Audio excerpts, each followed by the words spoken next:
নমরুদ হজরত ইব্রাহিম আলাইহিস সালামকে আগুনে নিক্ষেপ করতে চেয়েছিল, কিন্তু আল্লাহর কুদরতে আগুন তার জন্য ঠান্ডা ও নিরাপদ হয়ে গিয়েছিল।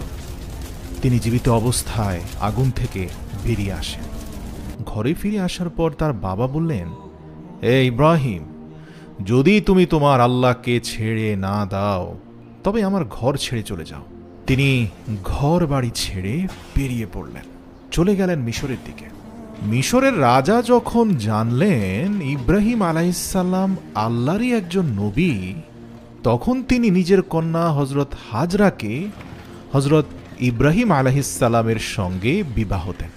এরপর হজরত ইব্রাহিম আলাইহিসসালাম স্ত্রী হাজরাকে নিয়ে ফিলিস্তিনে চলে গেলেন।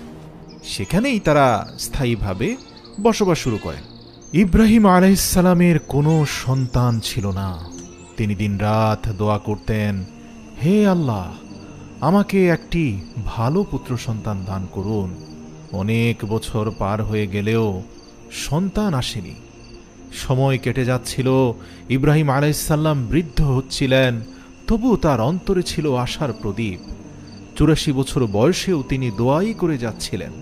বারবার বলছিলেন, হে আমার রব, আমি এখনো তোমার করুণা থেকে নিরাশ হইনি। তুমি আমাকে বার্ধক্যে একটি সম্ভ্রান্ত সন্তান দান করো। অবশেষে আল্লাহ তার দোয়া কবুল করলেন।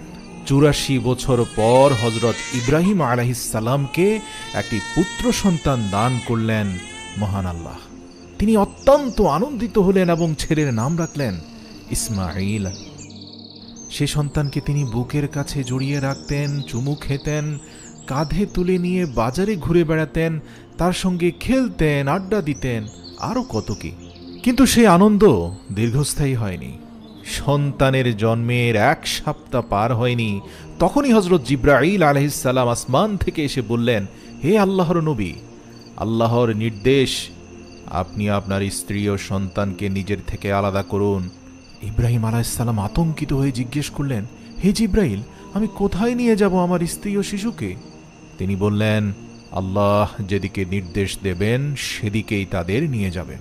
পরদিন সকালে জিবরাইল আলাইহিসসালাম উট নিয়ে মানুষের রূপে হাজির হন। ইব্রাহিম আলাইহিসসালাম স্ত্রী হাজরা ও শিশুপুত্র ইসমাঈল আলাইহিসসালামকে উঠে বসিয়ে নেন আর নিজে উটের পেছনে পেছনে হাঁটতে থাকেন। তাদের এই চলার পথে প্যালেস্তাইনের পুরো শহর পেরোয়, দিন পেরোয়, সপ্তাহ পেরোয়, মাস পেরিয়ে যায়।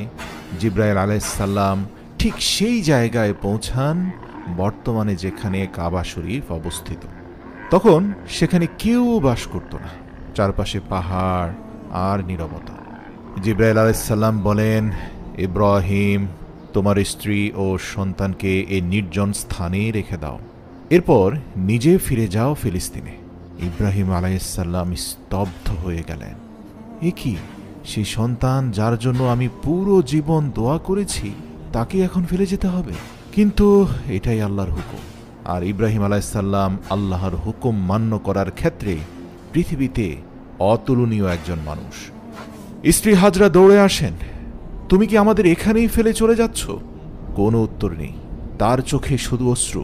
হাজরা আলাইহিসসালাম জিজ্ঞেস করেন, আল্লাহ কি আপনাকে এভাবে আমাদের রেখে যেতে বলেছেন? ইব্রাহিম আলাইহিসসালাম মাথা নাড়েন, হ্যাঁ। হাজরা আলাইহিসসালাম চোখ মুছে নেন, দৃঢ় কণ্ঠে বলেন, তাহলে তুমি যাও। আমার আল্লাহ কখনো আমাদের কষ্ট দেবেন না, আমি তার জন্য ত্যাগ করতে প্রস্তুত। ইব্রাহিম আলাইহিসসালাম চলে গেলেন।